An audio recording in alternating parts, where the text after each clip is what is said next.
Welcome back, Math 098. We're going to move on to exponential functions. And the first thing that they want you to examine is how to graph exponential functions. You've probably heard of exponential growth if you did not learn this in a previous math class. And the main thing is the parent function of exponential growth, so let me put G for growth, would be that we are getting larger and larger. And notice that it grows faster as we move to the right, whereas decay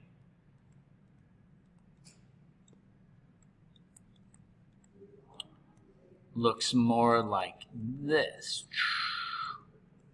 Notice that no matter what, we should get positive answers.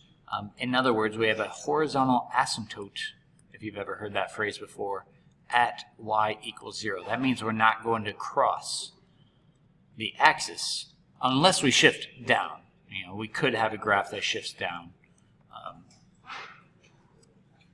We'll see if that happens. So I'm okay if you use a graphing calculator, but we can always create a table of values to help us out. So what am I talking about is you don't need all of these points, by the way. I usually encourage students to put values of negatives in for x, though. Just one should be enough, and one, and then just a few, just so you can see the growth. And so let's do f first.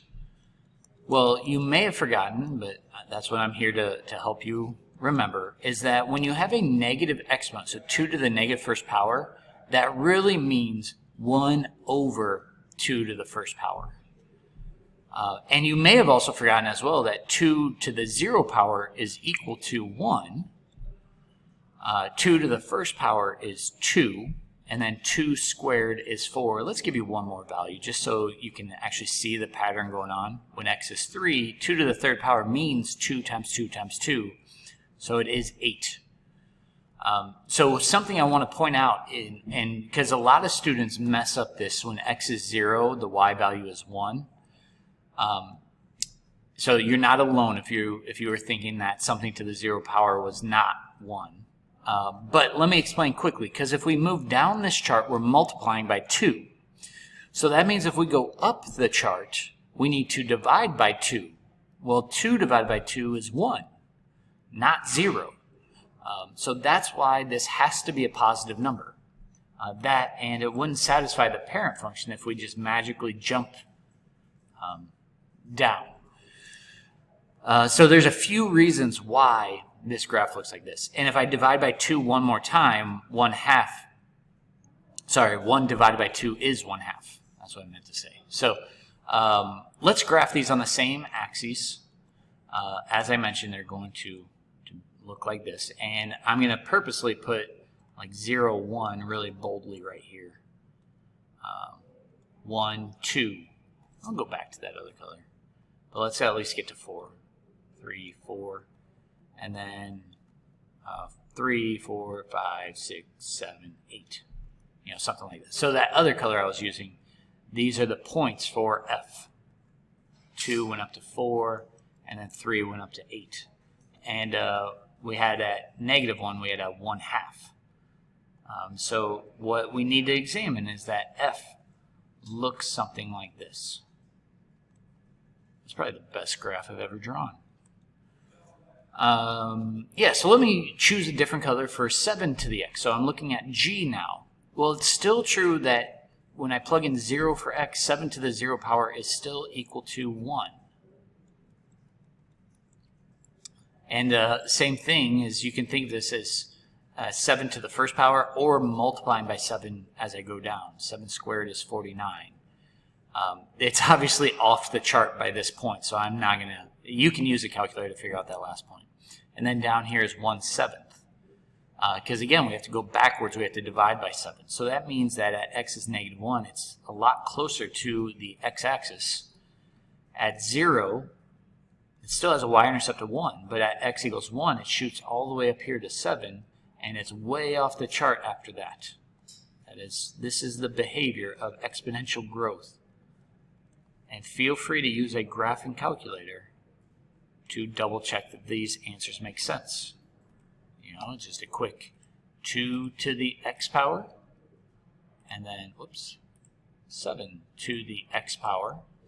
And my graph will be color-coded, so you can see that it's definitely lower. There's some space here, but it looks like they're about the same as we go further to the left. And then it shoots up a lot faster. So the larger the base, the faster it shoots up. And neither of them had negative y values, which is something that's super important with this. So let's talk about one more thing before I move on. Is both of these bases were larger than 1. So there's a quick note for you. These bases were greater than 1, and both of these graphs were growth.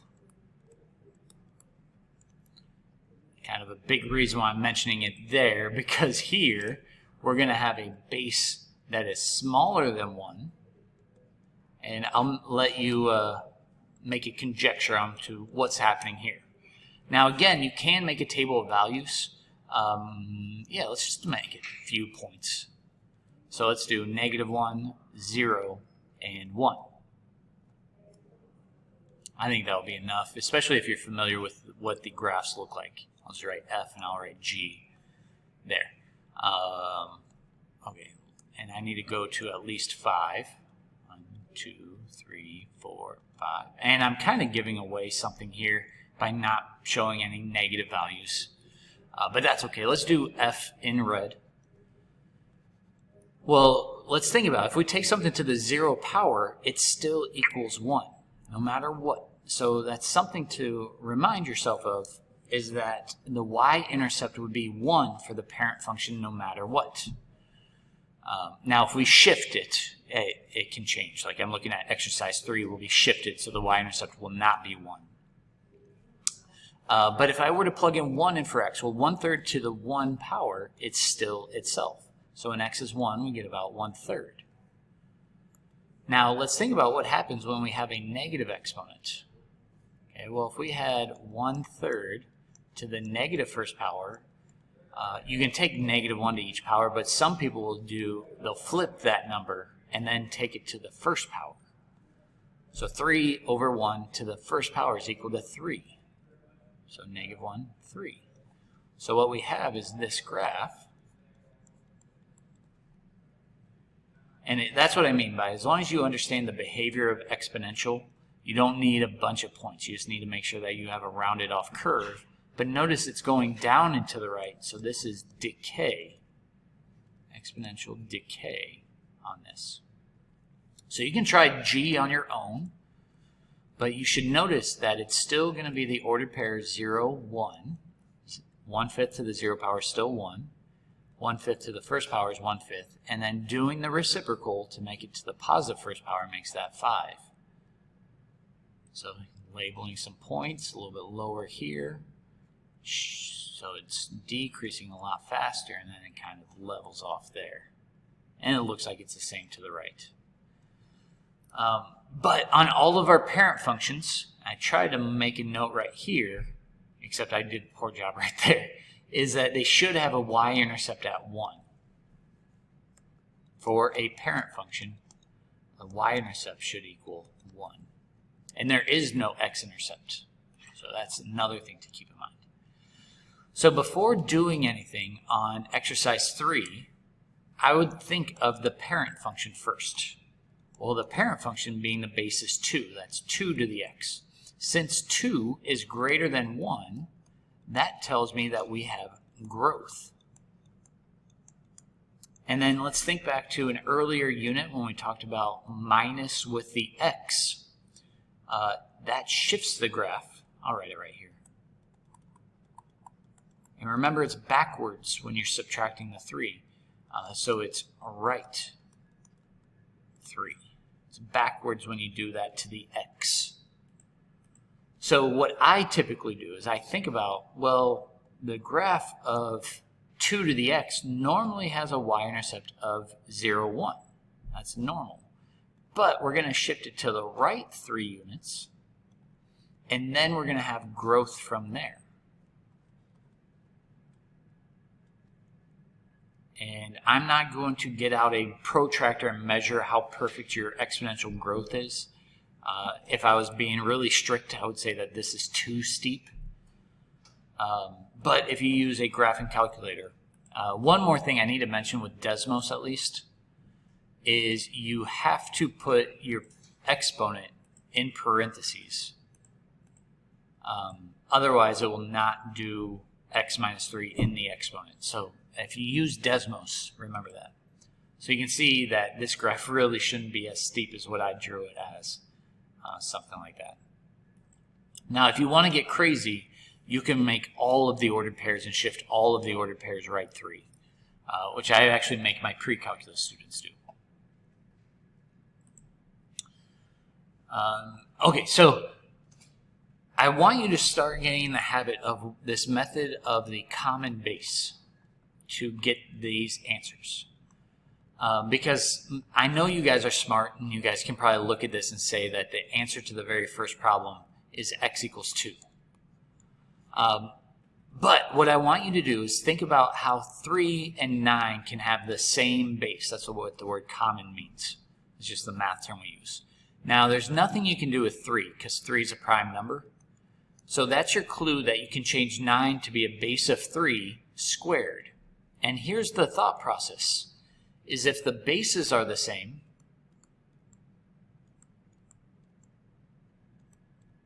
that means then the exponents are the same.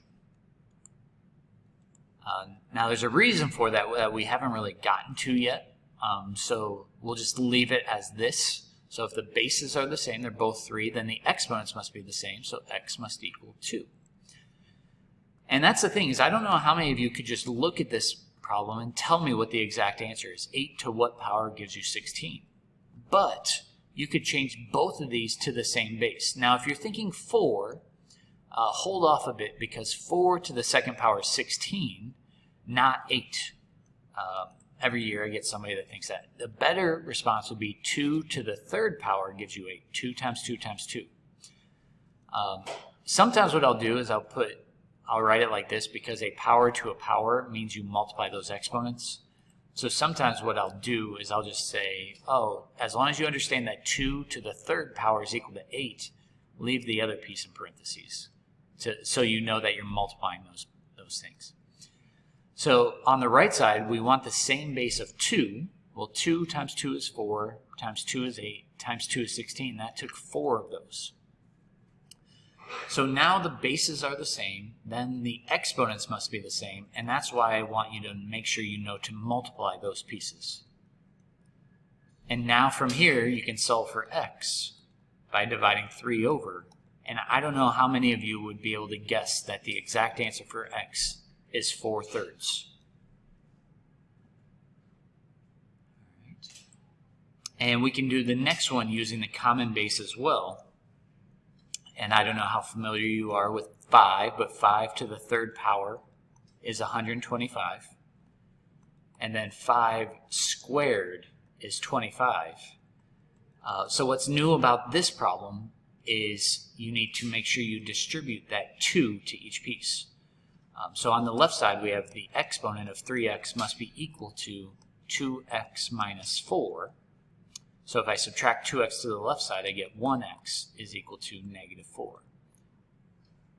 Now, just so you know, you can use a graphing calculator to see what the correct answer is. I want you to do the common base, but let me show you how a graphing calculator could be used. And it's in the y equals. So if you do the left side as 125 to the x power, and then the right side as 25 to the, again, some calculators you have to write it in parentheses. And when I go to graph, well, it's tough to see, but they do cross each other somewhere, and they must cross over here at x equals negative 4. And you can find that by hitting second, trace the point of intersection. It must be somewhere over here by negative 4. There it is. Very difficult to understand and see the point of intersection on this problem. But that's the tool I need you to use for the next one, which I will see you in the next video to explain.